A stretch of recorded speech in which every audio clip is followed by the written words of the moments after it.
भूमि पर अपने सबके अभिनंदन करिए।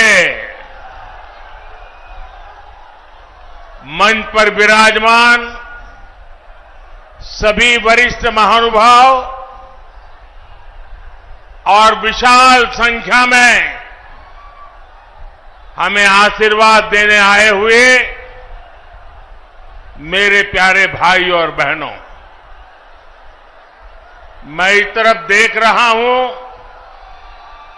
पूरा हुजूम का हुजूम अभी आ रहा है।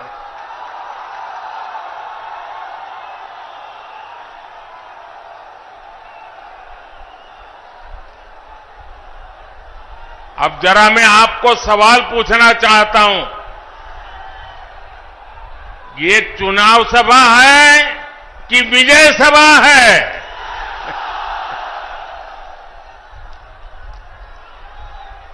आपने कमाल करके रख दिया आज। आज जमुई की इस खूबसूरत धरती पर उमड़ा ये जन सैलाब बता रहा है जनता का मूड क्या है। जुमई से बीजेपी और एनडीए के पक्ष में उठी ये हुंकार बिहार के साथ ही पूरे देश में गूंज रही है। जमुई, नवादा, मुंगेर, बांका के साथ साथ बिहार की सारी 40 सीटें एनडीए के खाते में देने का आप बिहार वासियों का निर्धार, मैं इस निर्धार को नमन करता हूं। और इसलिए पूरा बिहार कह रहा है, फिर एक बार, फिर एक बार, फिर एक बार। साथियों, मैं जब भी आपके बीच आया हूं, आपने मुझे भरपूर प्यार दिया है, अपनापन दिया है। लेकिन आज इस मंच से एक कमी हम सबको महसूस हो रही है। हमारे लिए ये पहला ऐसा चुनाव है जब बिहार के बेटे दलितों, वंचितों के प्रिय और मेरे परम मित्र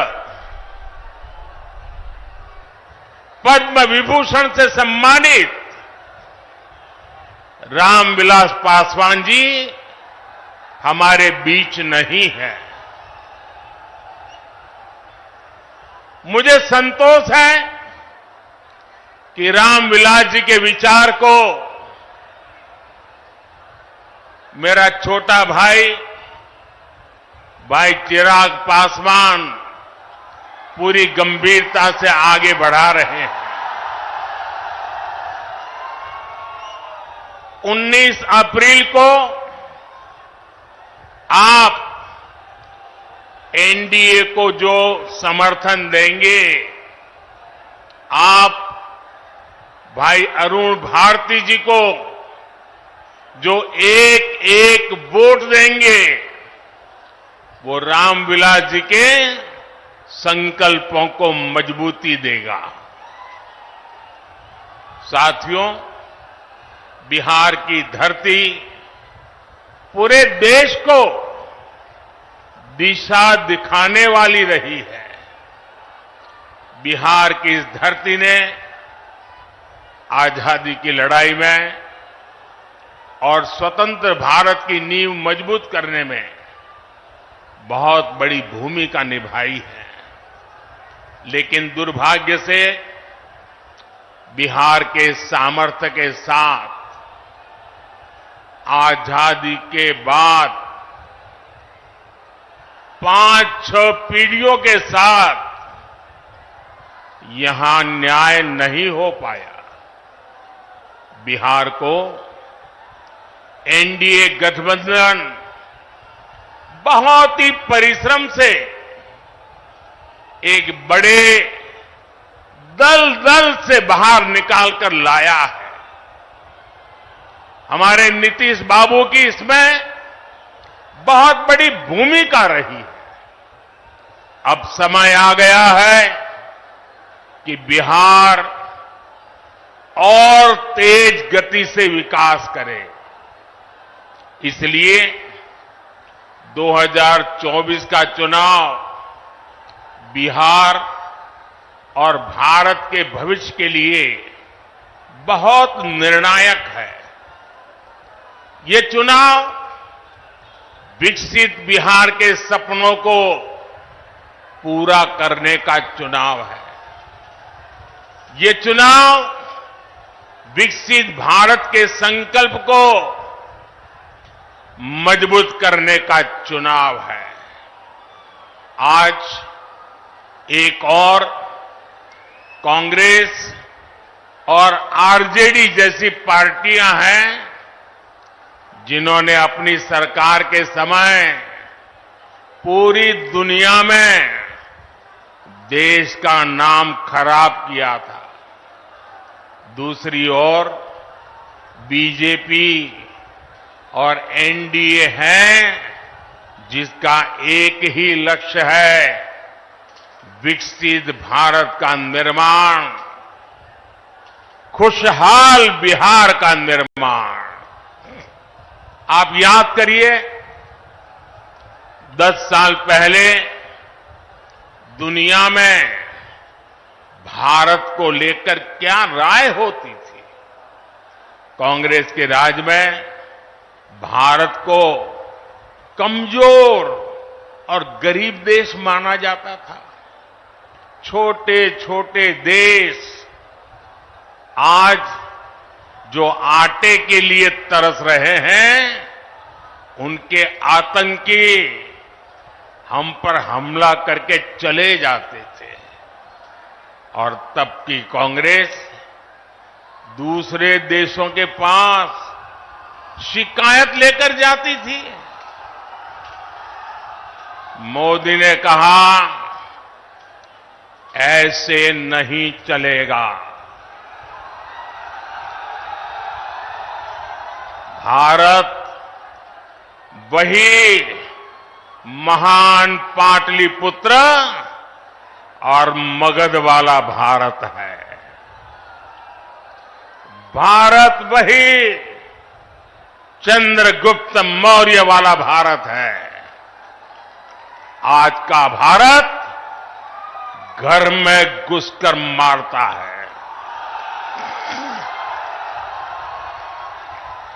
आज का भारत दुनिया को दिशा दिखाता है। अब दुनिया देख रही है कि केवल 10 वर्षों में भारत की साख और भारत की हैसियत आज कैसे बढ़ी है। आज भारत दुनिया की 5वीं सबसे बड़ी अर्थव्यवस्था बन चुका है। चंद्रमा के जिस कोने पर कोई नहीं पहुंचा था, वहां हमारा चंद्रयान, हमारा तिरंगा पहुंचा है। भारत जब G20 की मीटिंग करता है तो उसकी चर्चा भी पूरे विश्व में होती है। ये किसने किया? ये किसने किया? ये किसने किया? जी नहीं, आपका जवाब गलत है। ये मोदी ने नहीं, ये आपने किया है। आपके एक वोट ने किया है। आपके वोट की वो ताकत थी जिसके कारण ये सब संभव हुआ है। और इसलिए इस सफलता के हकदार अगर कोई है तो आप मेरे प्यारे देशवासी हैं। साथियों, आज देश कैसे बदल रहा है, बिहार खुद इसका साक्षी है। और बिहार कैसे बदल रहा है, इसका उदाहरण जमुई में भी देख सकते हैं। आप याद करिए, हमारा ये जमुई आरजेडी और कांग्रेस के काले दौर में यहां क्या हालत होते थे। जमुई की पहचान कैसी बना दी थी इन लोगों ने। जमुई आरजेडी के जंगल राज का कितना बड़ा भुक्तभोगी होता था। जमुई की पहचान नक्सलवाद से होती थी। सरकार की योजनाएं यहां पहुंचने ही नहीं दी जाती थी। नक्सली यहां सड़कें नहीं बनने देते थे। इसका नुकसान यहां के गरीब, मजदूर और किसान को होता था। लेकिन आज वही जमुई विकास के हाईवे पर तेज रफ्तार पकड़ रहा है। नक्सलवाद दम तोड़ चुका है। जो लोग नक्सलवाद के रास्ते पर भटक गए थे, उन्हें हमारी सरकार ने मुख्य धारा से जोड़ा है। उनके परिवारों को पूरा सहयोग दिया है। अब इस इलाके से एक्सप्रेसवे निकलेगा, मेडिकल कॉलेज भी खुल गया है। अब जमुई के एक और देवघर से हवाई जहाज की सेवाएं शुरू हो गई हैं, तो दूसरी ओर गया एयरपोर्ट के विस्तार की तैयारी भी चल रही है। इस इलाके में इतनी प्राकृतिक सुंदरता है। हमारा प्रयास है कि देवघर और गया जी आने वाले लोग यहां भी आकर के जाएं। पूरे बिहार में रोड इंफ्रास्ट्रक्चर के लिए हमारी सरकार करीब 1 लाख करोड़ रुपए खर्च कर रही है। इन सारे प्रयासों से यहां रोजगार और स्वरोजगार, इसके अनेक अवसर बन रहे हैं।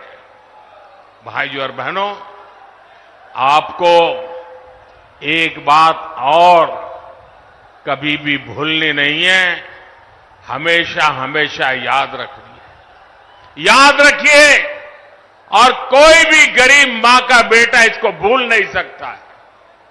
कोई भी किसान का बेटा भूल नहीं सकता है। कोई भी आशा अपेक्षा कर लेकर के जीने वाला नौजवान, मेहनत करके आगे आया हुआ नौजवान, उस बात को कभी भूल नहीं सकता। याद कीजिए, रेलवे में भर्ती के नाम पर जो लोग गरीब युवाओं से जमीन लिखवा लें, वो बिहार के युवाओं का कभी भला नहीं कर सकते। रेल मंत्री हमारे नीतीश बाबू भी थे। आज तक कोई शिकायत नहीं आई नीतीश बाबू के खिलाफ। और इन लोगों ने गरीबों की जमीन छीन ली। गठबंधन गठबंधन वालों के समय में केवल खस्ता हाले ट्रेनें चलती थी, लेकिन अब पूरे देश की तरह ही बिहार के लोग भी वंदे भारत ट्रेन में सफर कर रहे हैं। और जल्द ही ये ट्रेनें देश के हर रूट पर दौड़ती नजर आएगी। जमुई के पुराने रेलवे स्टेशन की जो हालत है वो तो आप भली भांति जानते हैं। अब जमुई का रेलवे स्टेशन भी आधुनिक बन रहा है। कुछ महीने पहले जब नए रेलवे स्टेशन की तस्वीर दिखाई गई थी तो सब जगह उसकी चर्चा हुई थी। वो दिन दूर नहीं जब बिहार के बड़े रेलवे स्टेशन भी एयरपोर्ट्स की तरह सुविधा युक्त होंगे। साथियों, अभी नीतीश बाबू बता रहे थे कितने सारे काम हुए हैं। भाई चिराग बता रहे थे कितने सारे काम हुए। हमारे सम्राट जी बता रहे थे कितने सारे काम हुए। और मैं भी इतने सारे काम बता सकता हूं, शायद रात भर मीटिंग चलानी पड़े, लेकिन उसके बावजूद भी भाइयों बहनों ये मोदी है। मोदी की कुछ सोच ही अलग है। ये इतने सारे कामों की सूची बताई जाती है ना, ये 10 साल में जो हुआ वो तो सिर्फ ट्रेलर है, ट्रेलर। अभी तो बहुत कुछ करना है। अभी तो हमें देश को, बिहार को बहुत आगे लेकर के जाना है। आप मेरे साथ सहमत हैं? सहमत हैं? सहमत हैं? और आगे जाना है ना, बहुत आगे बढ़ना है ना, बिहार को भी बढ़ाना है ना, हिंदुस्तान को भी बढ़ाना है ना। साथियों, ये मोदी गरीबी के ताप को सहकर यहां पहुंचा है। इसलिए हर गरीब के सपने का महत्व मोदी भली भांति जानता है, उसको जीने का प्रयास करता है। और इसलिए बिहार के मेरे नौजवान, बिहार की मेरी माताएं बहनें, बिहार के हर बुजुर्ग मेरे शब्द लिख करके रखिए। और ये मोदी की गारंटी है, आपका सपना, आपका सपना ही मेरा संकल्प है। इसलिए केंद्र सरकार ने गरीब कल्याण को सर्वोच्च प्राथमिकता दी है। केंद्र सरकार के प्रयास से यहां बिहार में गरीबों को 37 लाख पक्के घर मिले हैं। आज बिहार के करीब 9 करोड़ जरूरतमंदों को मुफ्त राशन मिल रहा है। और मोदी की गारंटी है, अगले 5 साल भी मिलता रहेगा। बिहार में 84 लाख से ज्यादा आयुष्मान कार्ड भी बने हैं। इसलिए ही मैं कहता हूं, जब नीयत सही, जब नीयत सही तो नतीजे सही। साथियों, बीजेपी सरकार इंसानों की सेवा तो कर ही रहा है। हमने पशुधन की भी उतनी ही रक्षा करने का तय किया है। केंद्र सरकार ने बिहार के करीब 2 करोड़ पशुओं को खुरपका, मुंहपका जैसी बीमारियों से बचाने के लिए मुफ्त में टीकाकरण का अभियान चलाया है। आपको कोविड के समय मुफ्त में जो मोदी ने टीका दिया वो तो याद है। मोदी पशुओं को भी टीका मुफ्त में लगा रहा है। पहले गरीबों का जो पैसा बीच में ही लूट लिया जाता था, अब वो सीधे आपके खाते में पहुंच रहा है। आज बिहार के 85 लाख से ज्यादा किसानों को पीएम किसान सम्मान निधि का लाभ मिल रहा है। यहां जमुई में ही किसानों को इस योजना के तहत 850 करोड़ रुपए से अधिक सीधे उनके बैंक खाते में पहुंचे हैं। आप मुझे बताइए साथियों, एक गठबंधन गठबंधन वालों की सरकार होती तो आपके बैंक खाते में सीधे पैसे भेजने वाली व्यवस्था बनती क्या? हो सकता क्या? आरजेडी कांग्रेस आपके हक के सारे पैसे भी लूट लेते और आपसे साइन भी करा लेते कि हां पैसा मिल गया है। साथियों, आज देश के सारे भ्रष्टाचारी जो हमेशा एक दूसरे से लड़ते थे, एक दूसरे पर भ्रष्टाचार के आरोप लगाते थे, एक दूसरे को जेल में बंद करने की मांग कर रहे थे, अब वो सब मिलकर मोदी आया।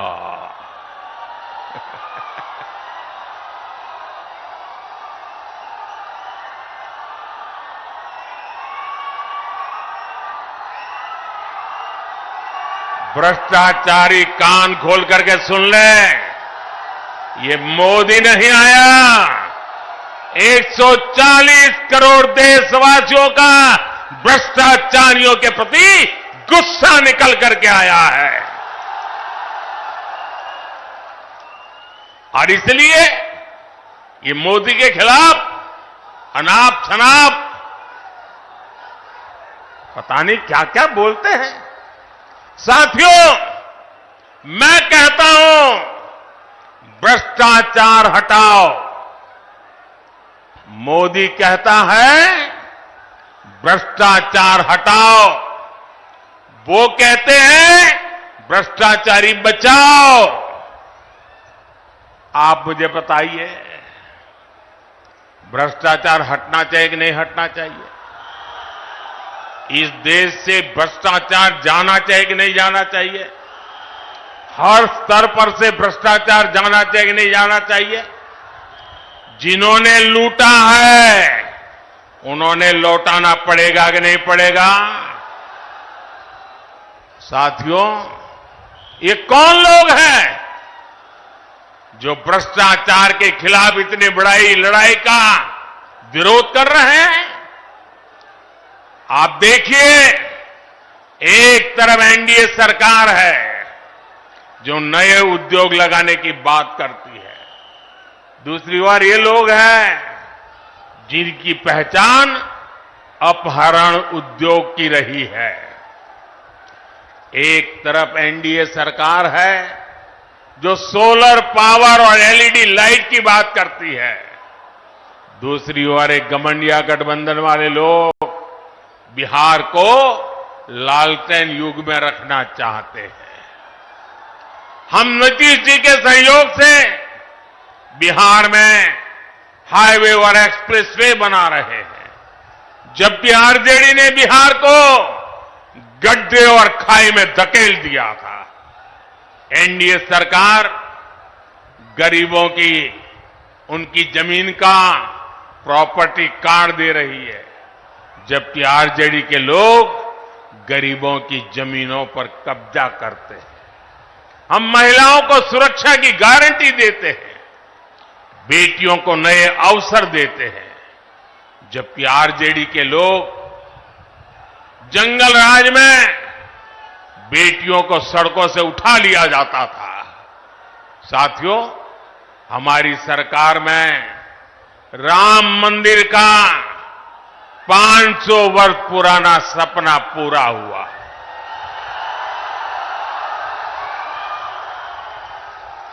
जबकि यही आरजेडी कांग्रेस ने राम मंदिर ना बने इसके लिए पूरी ताकत लगा दी थी। आज भी ये लोग राम मंदिर का उपहास उड़ाते हैं, अपमान करते हैं।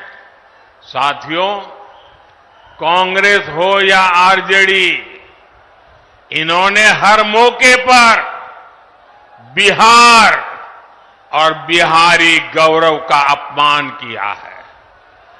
यही कांग्रेस और आरजेडी की जिसने कर्पूरी ठाकुर का अपमान किया था। अभी कुछ ही समय पहले हमारी सरकार ने बिहार के गौरव कर्पूरी ठाकुर को भारत रत्न दिया, तब भी इन लोगों ने उसका विरोध किया। इन्हीं लोगों ने रामनाथ कोविंद जी को राष्ट्रपति बनाने का विरोध किया। कांग्रेस और आरजेडी ने आदिवासी महिला द्रौपदी मुर्मू जी को राष्ट्रपति का चुनाव हराने के लिए पूरी ताकत लगा दी थी। 19 अप्रैल को आपको इन गरीब विरोधी लोगों को अपने वोट से हराना है। चुन चुन करके इनको साफ करना है। करेंगे? घर घर जाएंगे, लोगों को समझाएंगे। आपको मेरा एक और काम करना है। घर घर जाकर लोगों को बताएं, मोदी जी आए थे, मोदी जी ने अपना प्रणाम भेजा है। मेरा प्रणाम पहुंचा देंगे। हर परिवार